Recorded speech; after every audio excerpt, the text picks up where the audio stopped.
Em uma noite escura e tempestuosa, na cidade de Recife, o Dr. Eduardo Sampaio, conhecido por muitos como o psiquiatra obsessivo, estava sentado em seu escritório, cercado por pilhas de arquivos antigos. Ele era um homem de meia idade, com cabelos grisalhos e olhos penetrantes que transmitiam uma intensa curiosidade. Sua obsessão não era comum. Ele tinha uma fixação insaciável por casos não resolvidos, especialmente aqueles que desafiavam a lógica e a razão. O caso que agora ocupava sua atenção era um que o perseguia há anos, um caso que havia consumido sua carreira e o levado à beira da loucura.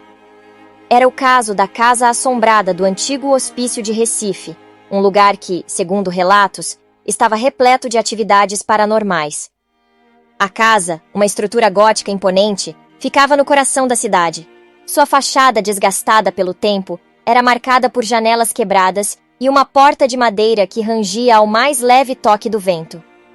O hospício havia sido fechado décadas atrás, mas os moradores locais juravam que à noite podiam ouvir gritos agonizantes e ver luzes piscando nas janelas. Dr. Eduardo não era um homem que acreditava em fantasmas, mas o volume de relatos e a intensidade dos fenômenos relatados o intrigavam. Ele passou anos estudando o caso, entrevistando testemunhas, lendo relatos de antigos pacientes e funcionários do hospício, e agora ele estava pronto para dar o próximo passo. Naquela noite, enquanto a chuva batia contra as janelas de seu escritório, Dr. Eduardo tomou uma decisão. Ele iria passar uma noite na Casa Assombrada do antigo Hospício de Recife. Ele estava determinado a desvendar os mistérios da casa, para provar que não havia nada sobrenatural ali, ou para enfrentar o que quer que estivesse escondido nas sombras. O que ele não sabia, porém, era que essa decisão o levaria a uma jornada aterrorizante, onde a linha entre a sanidade e a loucura ficaria cada vez mais tênue. O que ele encontraria naquela casa desafiaria sua fé na ciência e na razão e o faria questionar tudo o que ele pensava saber sobre o mundo.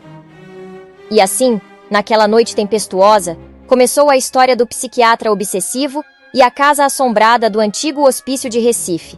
Uma história que iria abalar a cidade e deixar uma marca indelével na vida de todos os envolvidos.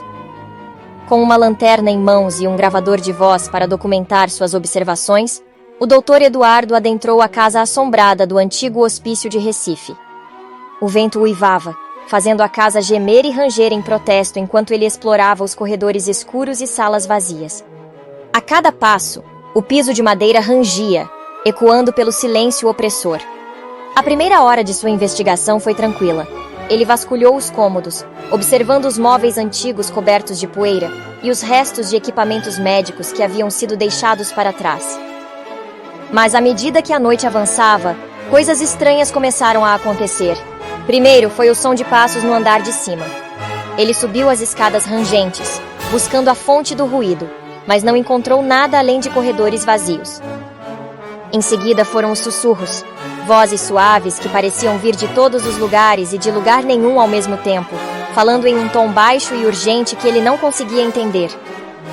Dr. Eduardo tentou manter a calma, lembrando-se de que estava ali para desvendar os mistérios da casa, não para se assustar com eles.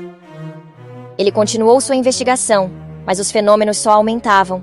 Portas batendo sozinhas, luzes piscando sem motivo aparente e, o mais perturbador de tudo, o som de risadas infantis ecoando pelos corredores. Enquanto a noite avançava, o psiquiatra começou a sentir uma sensação de desconforto crescente. Ele não estava mais sozinho. Sentia olhares sobre ele, como se fosse observado por olhos invisíveis. E então aconteceu. Ele viu uma figura à sua frente, uma mulher vestida de branco, com os olhos vazios e um sorriso perturbador no rosto.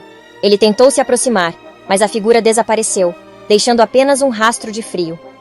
O medo o invadiu, mas ele se manteve firme. Ele era um homem da ciência, não iria se deixar levar por ilusões e medos infundados. Mas à medida que a noite avançava, a casa parecia ganhar vida, como se estivesse brincando com ele, testando seus limites. Dr. Eduardo passou a noite em claro, documentando cada evento estranho com sua voz trêmula no gravador.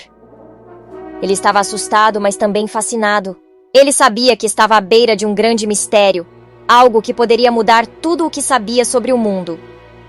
Enquanto o sol nascia, ele saiu da casa, exausto e abalado, mas determinado a voltar.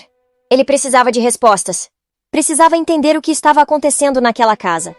Mas, enquanto deixava a casa assombrada do antigo hospício de Recife, uma coisa era certa: sua vida nunca mais seria a mesma. Nos dias que se seguiram, o Dr. Eduardo mergulhou fundo em suas investigações, analisando cada gravação, cada foto, cada fragmento de evidência que havia coletado naquela noite aterrorizante. Mas à medida que se aprofundava, ele começou a perceber algo estranho. As vozes nas gravações, as figuras nas fotos, tudo parecia estranhamente familiar. Então, em uma noite de insônia, a verdade o atingiu como um raio. As vozes, as figuras, eram ecos de seu próprio passado. Eram os pacientes que ele havia tratado, ou melhor, negligenciado durante seu tempo no hospício. Ele havia reprimido as memórias de seus atos horríveis, mas agora elas estavam voltando para assombrá-lo. Na escuridão sufocante do antigo hospício, o psiquiatra, com sua mente atormentada e vícios insaciáveis, não podia mais distinguir a realidade das alucinações. As obsessões que o afligiam cresciam em intensidade, e ele era assombrado por visões de pacientes que ele mesmo havia torturado e negligenciado durante seu tempo na instituição. Ele estava sendo assombrado, não por fantasmas, mas pela culpa e pelo remorso. Ele percebeu que a casa não estava assombrada, ele estava. A casa assombrada do antigo hospício de Recife era apenas um espelho, refletindo seus próprios demônios internos. Em um ato final de desespero, o Dr. Eduardo decidiu confrontar seus fantasmas. Ele voltou à casa, desta vez sem sua lanterna ou gravador. Ele caminhou pelos corredores escuros, deixando as vozes e as visões o guiarem. Ele enfrentou cada um de seus fantasmas, pedindo perdão por seus atos passados. E então algo inesperado aconteceu. A casa, que antes parecia viva com a energia das almas atormentadas, ficou silenciosa. As vozes desapareceram, as visões desvaneceram. Em seu lugar, havia apenas o silêncio e a escuridão. O Dr. Eduardo deixou a casa pela última vez, um homem mudado.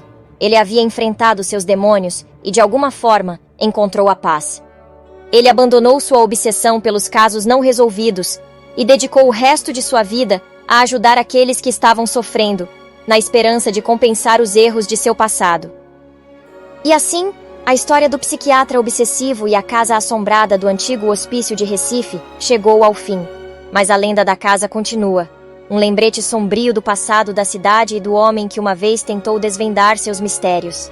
E embora o Dr. Eduardo não esteja mais entre nós, sua história continua a ser contada, uma história de obsessão, culpa e redenção na escuridão da noite.